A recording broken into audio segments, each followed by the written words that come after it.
गुरु जी का खालसा। जयकारा वीर बजरंग बली दा। जय भीम, जय भीम।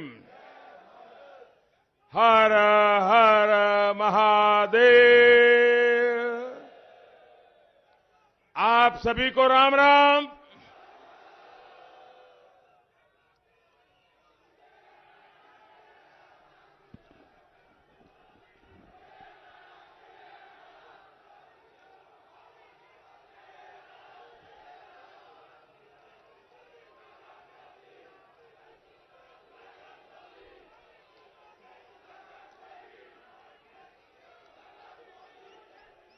मंच पर विराजमान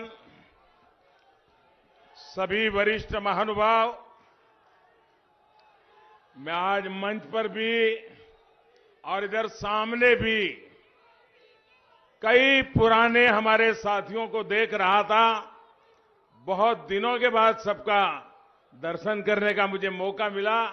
मैं बहुत आनंद अनुभव कर रहा था। सब चेहरे पुराने पुराने मुझे आज नजर आ रहे हैं और कैप्टन साहब ने भी याद करवाया कि पंजाब केसरी का वीर शहीदों के नाम एक कार्यक्रम रेगुलर चलता था। विजय जी से मेरी बहुत पुरानी दोस्ती रही, तो मैं हर बार उनके इस कार्यक्रम में आता था। और वो सही बात है, कैप्टन साहब से उस समय मेरा निकट परिचय आया। एक बार वाजपेयी जी के साथ भी मेरा आना हुआ, लेकिन पंजाब की धरती के साथ मेरा बहुत जुड़ाव रहा है, आप जानते हैं।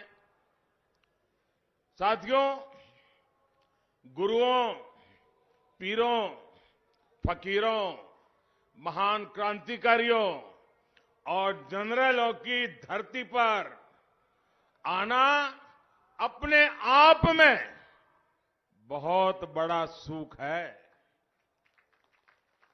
मैं सभी गुरुओं को प्रणाम करते हुए जालंधर की धरती से शक्तिपीठ देवी तालाब की देवी माता त्रिपुर मालिनी को श्रद्धापूर्वक नमन करता हूं।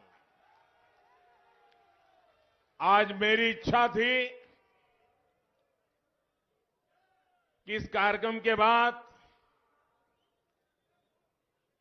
देवी जी के चरणों में जाकर के नमन करूं, देवी जी का आशीर्वाद लूं, लेकिन यहां के प्रशासन ने, यहां की पुलिस ने हाथ ऊपर कर दिया। उन्होंने कहा हम व्यवस्था नहीं कर पाएंगे, आप हेलीकॉप्टर से ही चले जाइए। अब ये हाल है सरकार का यहां।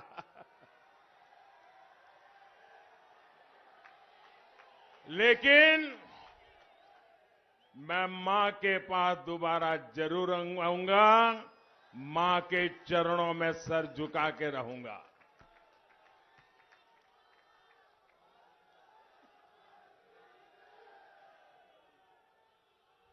मैं बाबा बंदा सिंह बहादुर, महाराजा रणजीत सिंह, लाला लाजपत राय, वीर शहीद भगत सिंह जी, शहीद उधम सिंह जी और दोआबदा गांधी पंडित मूलराज शर्मा जी के चरणों में श्रद्धांजलि अर्पित करता हूं। आज जम्मू कश्मीर के पुलवामा में हुए आतंकी हमले की, हमारे वीर शहीदों की तीसरी बरसी है। मैं पंजाब की धरती से भारत मां के वीर शहीदों के चरणों में श्रद्धापूर्वक सर झुकाता हूं। अभी 16 फरवरी को संत रविदास जी की भी जयंती है और मेरा सौभाग्य है कि जिस काशी से मैं लोकसभा का सदस्य चुना गया हूं, उस काशी में रविदास जी की स्मृति में एक बहुत बड़ा निर्माण कार्य आगे बढ़ रहा है। कुछ ही वर्षों में रविदास जी का वो भव्य स्थान, जैसे इन दिनों आप विश्वनाथ धाम को देख रहे हैं, वैसा ही भव्य संत रविदास जी का स्थान बनाने का संकल्प लेकर के मेरे लिए सौभाग्य है, मुझे ये सेवा करने का भी सौभाग्य मिला है। मैं आज संत रविदास जी के चरणों में भी श्रद्धापूर्वक नमन करता हूं। भाइयों और बहनों,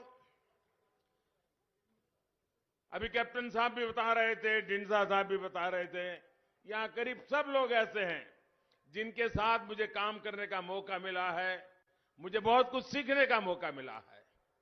पंजाब से मेरा बहुत भावात्मक जुड़ाव रहा है। पंजाब ने मुझे तब रोटी खिलाई है जब मैं बीजेपी के साधारण कार्यकर्ता के तौर पर यहां गांव-गांव में भटकता था, काम करता था। उस समय पंजाब ने मुझे संभाला हुआ है। पंजाब ने मुझे इतना कुछ दिया है कि मैं इसका कर्ज उतारने के लिए जितनी सेवा करता हूं, मुझे उतनी ही और मेहनत करने का मन करता है। अब मेरी ये सेवा नवा पंजाब के संकल्प के साथ जुड़ गई है। बीते वर्षों में आप सभी ने देश के लिए मेरी मेहनत देखी है। हम देश के लिए जो संकल्प लेते हैं, वो संकल्प को हम प्रकल्प बनाते हैं और प्रकल्प को परिपूर्ण करने के लिए जीवन खपा देते हैं। पंजाब में एनडीए गठबंधन की सरकार बनेगी और ये पक्का है, अब पंजाब में एनडीए सरकार बनने जा रही है।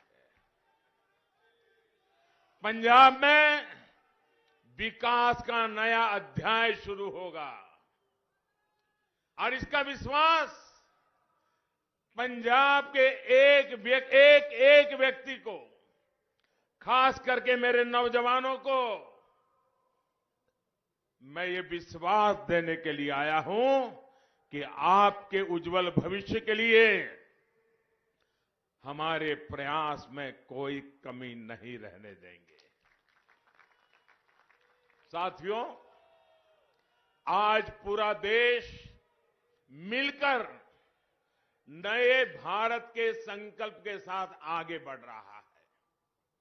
नया भारत तब बनेगा जब इस दशक में नवा पंजाब बनेगा। नवा पंजाब जिसमें विरासत भी होगी, विकास भी होगा। नवा पंजाब जो कर्ज से मुक्त होगा, अवसरों से युक्त होगा। नवा पंजाब जहां हर दलित भाई बहन को मान मिलेगा, सम्मान मिलेगा, हर स्तर पर उचित भागीदारी मिलेगी।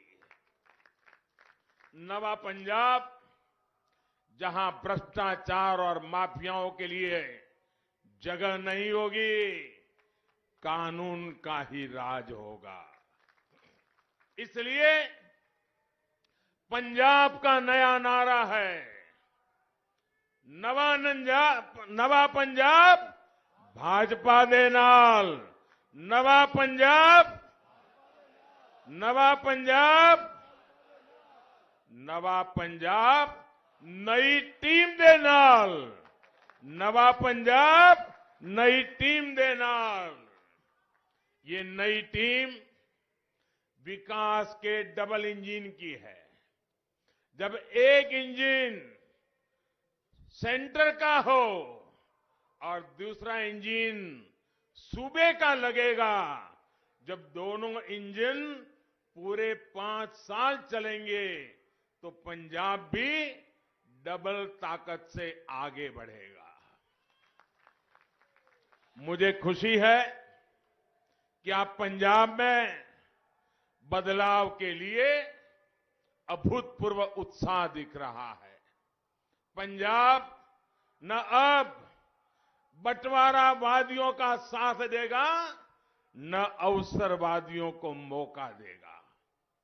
पंजाब अब भाजपा के नेतृत्व वाले गठबंधन को मौका देगा। साथियों, पंजाब की धरती वो धरती है जिसने देश को दिशा दी है, देश को हौसला दिया है। जब हमारे समाज में अंधियारा आया तो गुरु नानक देव जी जैसे गुरु आए। गुरु अर्जुन देव और गुरु गोविंद सिंह जी जैसे गुरुओं ने देश और धर्म की हिफाजत की। जब देश भूख और भूखमरी की चपेट में आया तो पंजाब ने हरित क्रांति से देश का पेट भरा। लेकिन जिन लोगों को पंजाब की पहचान में आस्था नहीं है, वो अपने सियासी हितों के लिए इसे तबाह करने पर तुले हैं। भाइयों और बहनों, हमारा पंजाब सीमावर्ती राज्य है। इसकी सुरक्षा, इसकी शांति देश की एकता अखंडता के लिए जरूरी है। इसलिए पंजाब को एक ऐसी सरकार की जरूरत है जो देश की सुरक्षा के लिए गंभीरतापूर्वक कदम उठाए और राज्य को सुरक्षा दे। कांग्रेस का इतिहास गवाह है कि वो कभी पंजाब के लिए काम नहीं कर सकती, और जो काम करना भी चाहता है वो उसको आगे हजार रोड़े खड़े कर देती है। और अभी कांग्रेस के नेताओं के बयान से पता चलता है कि उन्होंने कैप्टन साहब को क्यों हटाया। उन्होंने खुद कहा है कि पंजाब सरकार को हम नहीं चलाते थे, कैप्टन साहब की सरकार को दिल्ली के नेता कह रहे हम नहीं चलाते थे, भारत सरकार चला रही थी। इसका मतलब यह हुआ कि कांग्रेस की सारी सरकारें रिमोट कंट्रोल से चलती है, दिल्ली से एक परिवार चलाता है, संविधान के आधार पर वो राज्य सरकारें नहीं चलती है। और कैप्टन साहब ने फेडरलिज्म के सिद्धांत के अनुसार अगर भारत सरकार के साथ मिलकर के काम किया और भारत सरकार ने अगर पंजाब के साथ मिलकर के काम किया तो भारत के संविधान के अनुरूप काम किया कि नहीं किया भाई? किया कि नहीं किया? हमने संविधान का आदर किया कि नहीं किया? हमने फेडरलिज्म का आदर किया कि नहीं किया? यहां कांग्रेस के नेता आकर के कहते थे कि कैप्टन साहब हमारी नहीं सुनते थे, भारत सरकार और कैप्टन साहब की सरकार मिलकर के पंजाब को आगे बढ़ाना चाहती थी। ये रोड़े अटकाते थे और जब रोड़े अटकाने की उनकी ताकत इतनी बढ़ गई कि आखिर उन्होंने कैप्टन साहब को ही विदा कर दिया। भाइयों बहनों, हम पंजाब के लिए सरकार किसी की भी हो, हम फेडरल स्ट्रक्चर में विश्वास करते हैं। हिंदुस्तान के हर राज्य का भला करना ये भारत सरकार का दायित्व है। हमने प्रयास किया, लेकिन कोई परिवार रिमोट कंट्रोल से सरकारें चलाए, संविधान की परवाह न करे, तब तो देश में तनाव ही पैदा होगा और यही काम ये परिवार कर रहा है। भाइयों बहनों, हमारे गुरुओं ने, संतों ने कहा है, पाप का घड़ा जब भरता है तो फूटता भी है, और कांग्रेस को उसके कर्मों की सजा मिल ही रही है। आप देखिए, आज कांग्रेस पार्टी की क्या गति है। आज उनकी अपनी ही पार्टी बिखर रही है। कांग्रेस के ही लोग अपने नेताओं की सारी पोल पट्टी खोल रहे हैं। मैं आपसे जानना चाहता हूं, आपस में लड़ रहे लोग पंजाब को स्थिर सरकार दे पाएंगे क्या? पूरी ताकत से जवाब दीजिए। स्थिर सरकार दे पाएंगे क्या? पंजाब का भला कर पाएंगे क्या? पंजाब के सपने पूरे कर पाएंगे क्या? अपनी कुर्सी बचाने में जुटे ये लोग पंजाब का विकास कर पाएंगे क्या? साथियों, आजादी के बाद इतने दशकों में पंजाब के पास कम ही विकल्प रहे। हम जब अकाली दल के साथ थे, और आज अकाली दल का एक दूसरा रूप ढींडसा साहब के नेतृत्व में हमारे साथ आज भी है। हम जब अकाली दल के साथ थे तो उन्हें बड़ा भाई मानकर हमेशा हमने अपनी छोटी भूमिका को स्वीकार किया था। दिल में सिर्फ एक ही बात थी, जिस बात में पंजाब का भला होगा वही करेंगे। एक समय ऐसा था, अकाली दल के पास पूर्ण बहुमत नहीं था। भाजपा के लोगों के समर्थन के बिना अकाली की सरकार नहीं चल सकती थी। और उस स्थिति में कुदरती न्याय तो ये कहता था कि डिप्टी सीएम बीजेपी का बनना चाहिए था। मेरा साथी मनोरंजन कालिया डिप्टी सीएम बनने के हकदार थे, लेकिन उस समय भी हमारे साथ अन्याय हुआ। बादल साहब ने अपने बेटे को ही डिप्टी सीएम बना दिया। उसके बावजूद भी पंजाब की भलाई के लिए हमारे पास ज्यादा एमएलए थे, सरकार घर जा सकती थी। हमने वो पाप नहीं किया, क्योंकि हमारे दिल में सिर्फ और सिर्फ पंजाब का उज्जवल भविष्य है। पंजाब का भला हो, पंजाबियों का भला हो, पंजाबियत अमर रहे, इसके लिए हमने अपने राजनीतिक हकों को भी दरकिनार करके पंजाब की चिंता की है। भाइयों बहनों, लेकिन पहली बार बीजेपी सबसे बड़े और भरोसेमंद विकल्प के रूप में, एक सही विकल्प के रूप में आज पंजाब के सामने आई है। पंजाब एक बार बीजेपी को मौका देगा तो बीजेपी पंजाब का कल्याण करके देगी, ये मैं आपको विश्वास देता हूं। और मुझे खुशी है कि अब हमारे साथ कैप्टन अमरिंदर सिंह जी जैसा, ढींडसा साहब जैसा एक प्रभावी अनुभवी नेतृत्व भी हमारे साथ जुड़ गया है।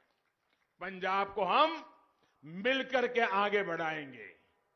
साथियों, जालंधर पंजाब का इतना बड़ा औद्योगिक सेंटर है।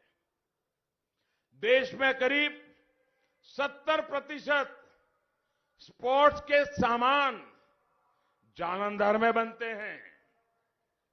यहां के उद्योगों के लिए, एमएसएमई के लिए कितनी संभावनाएं हैं।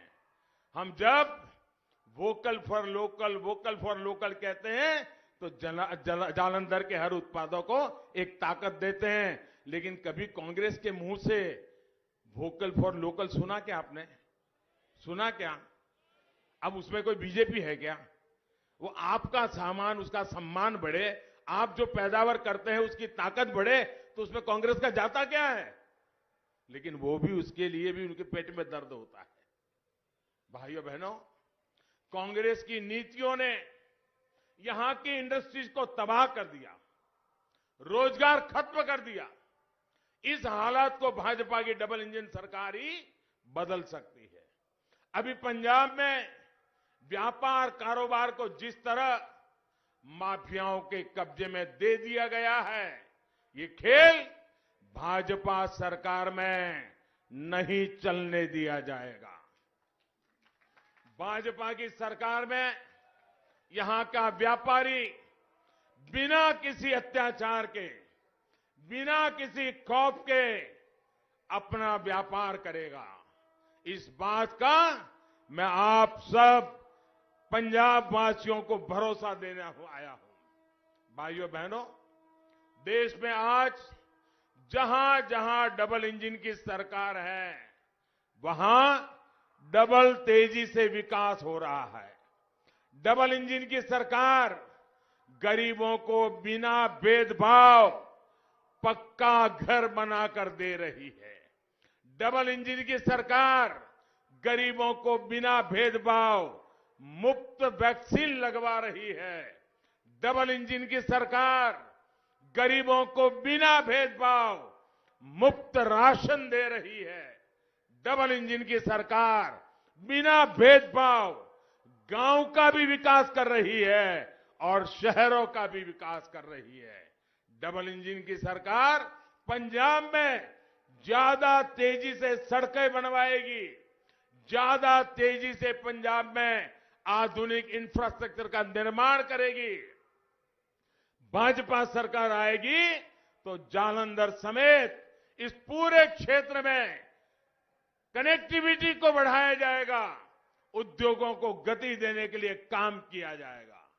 भाइयों बहनों, डबल इंजन की सरकार विशेषकर छोटे किसानों की छोटी छोटी जरूरतों पर ध्यान दे रही है।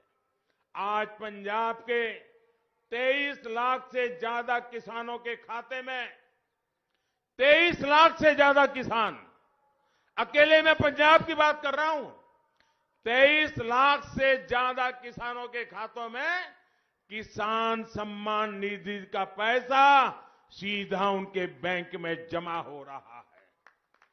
किसानों से एमएसपी पर फसल खरीदी भी भाजपा सरकार ने 2 गुनी से ज्यादा बढ़ाई है। हमने ये भी सुनिश्चित किया कि खरीद का पैसा सीधे किसानों के बैंक खातों में जाए।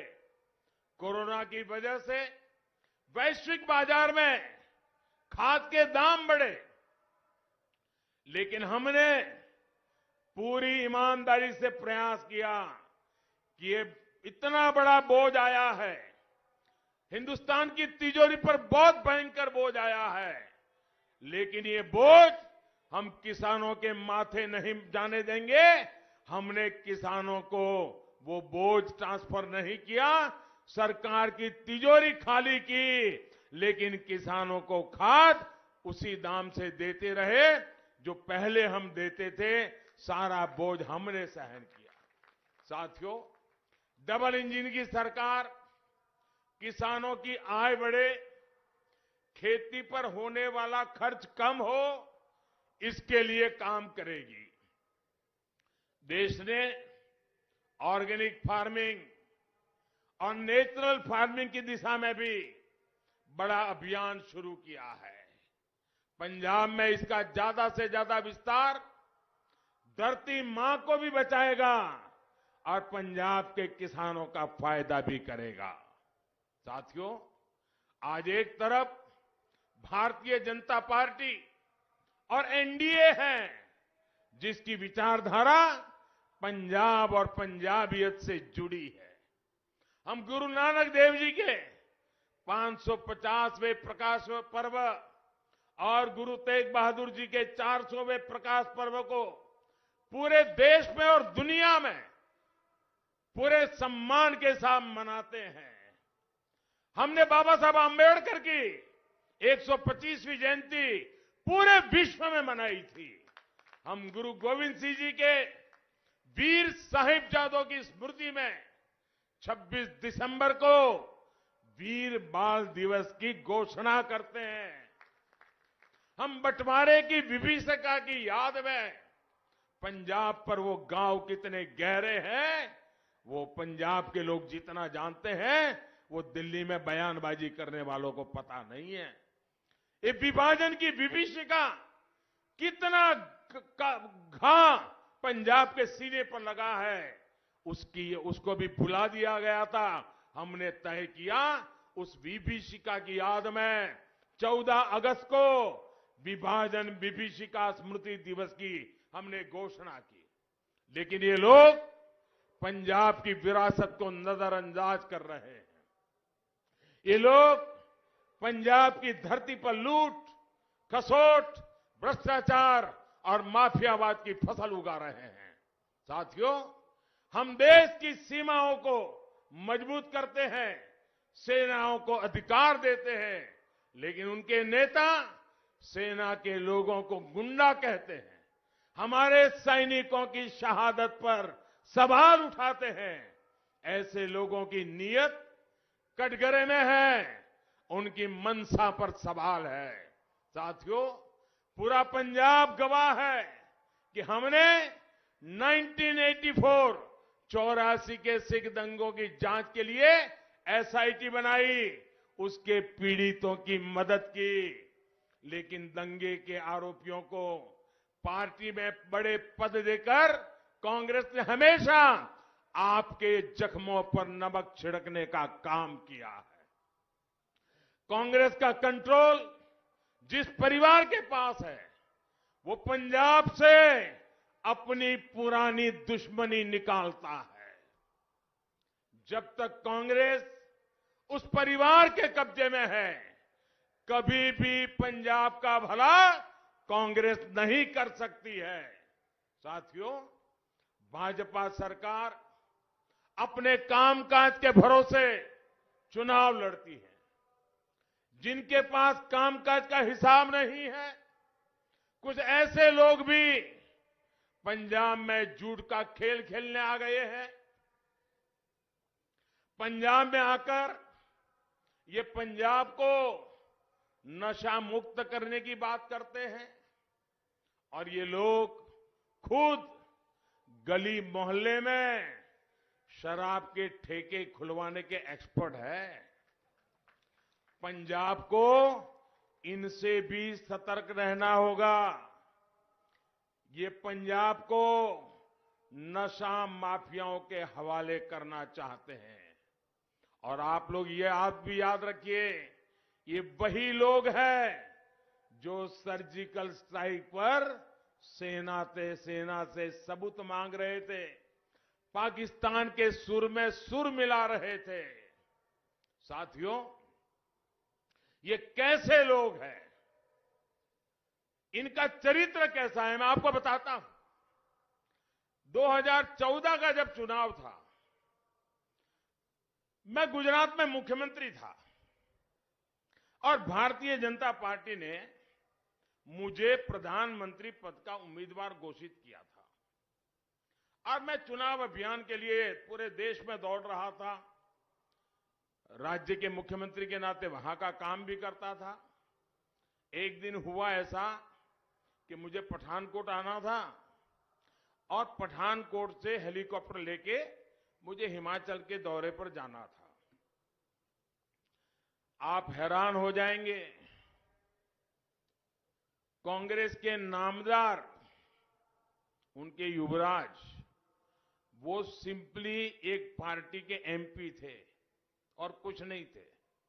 उस दिन उनका भी अमृतसर के आसपास कहीं कोई कार्यक्रम था।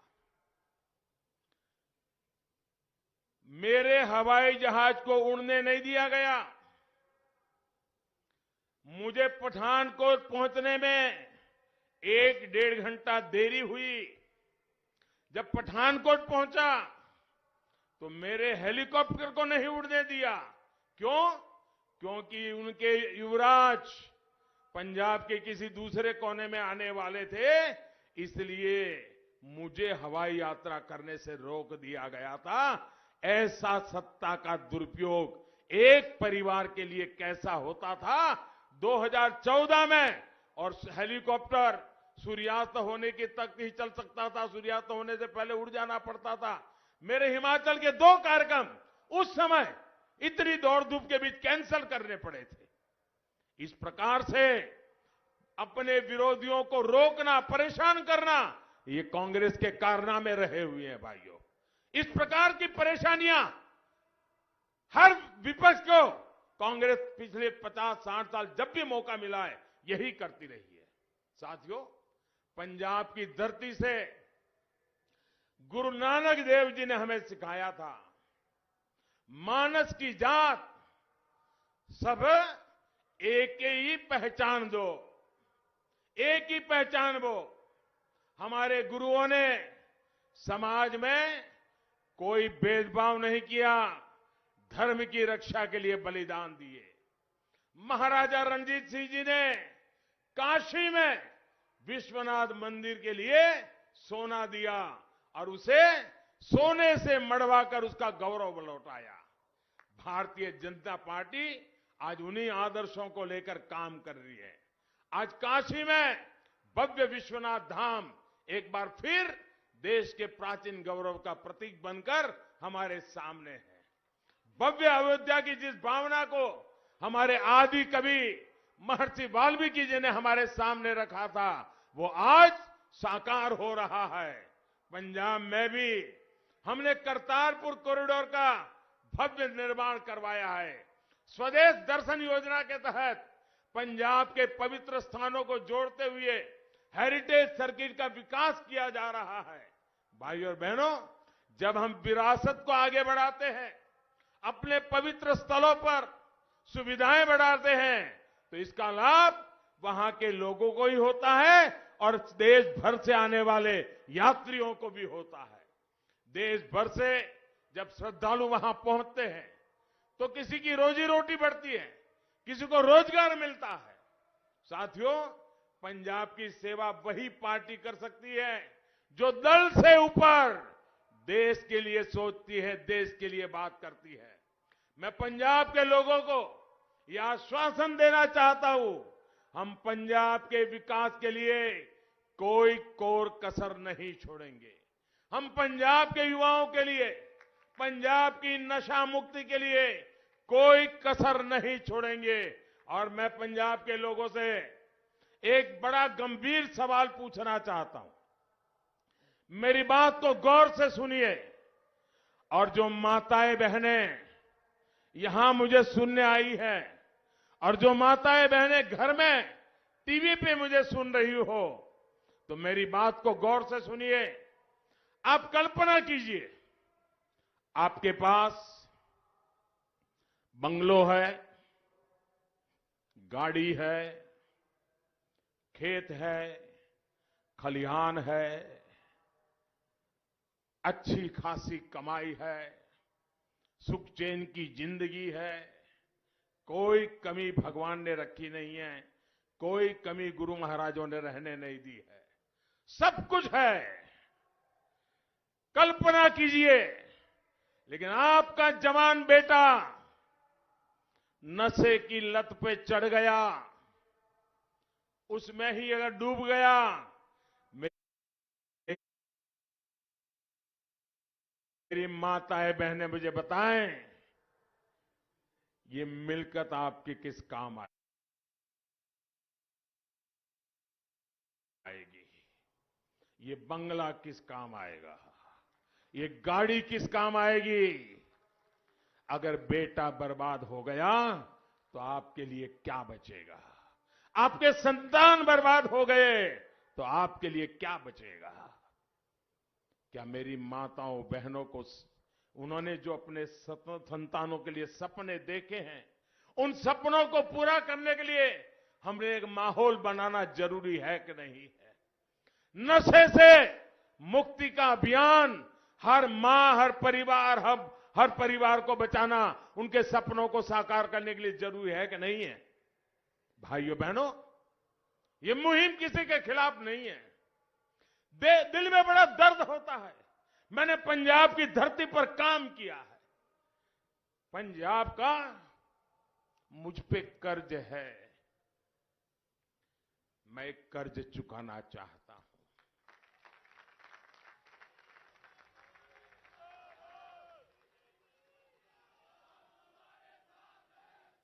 मैं इस युवा पीढ़ी को बचाना चाहता हूं। दोस्तों, मेरी माताओं बहनों, मैं आपके दुख को समझता हूं। मैं आपको, संतानों को एक सुरक्षा का वातावरण देना चाहता हूं। आप मुझे आशीर्वाद दीजिए, पंजाब के उज्जवल भविष्य के लिए आशीर्वाद दीजिए, हमारी नई पीढ़ी के लिए आशीर्वाद दीजिए। ये सत्ता का खेल नहीं है, न ही सत्ता की भूख है। आपने मुझे प्रधानमंत्री बना दिया है। अरे लोग 6-6 महीने प्रधानमंत्री रह करके भी जिंदगी में बहुत संतोष अनुभव करते हैं। मुझे तो आपने 2-2 बार बनाया है। मैं आपके लिए मेरी जिंदगी खपाना चाहता हूं। मैं अपने सुख के लिए नहीं हूं, मैं आपके सपनों के लिए हूं। मैं आपके सपनों को साकार करने के लिए हूं। और इसलिए अगले 5 साल नवा पंजाब का समय होगा। 20 तारीख को इसी संकल्प के साथ एनडीए को जिताने के लिए वोट देना है। आप सबको घर घर जाना है। जाएंगे, घर घर जाएंगे, लोगों को समझाएंगे, इन संकल्पों की बात बताएंगे, नवा पंजाब बनाएंगे, भारी मतदान करवाएंगे। मैं आपका बहुत बहुत आभारी हूं। दोनों मुट्ठी बंद करके मेरे साथ बोलिए, भारत माता की, भारत माता की, भारत माता की। बहुत बहुत धन्यवाद।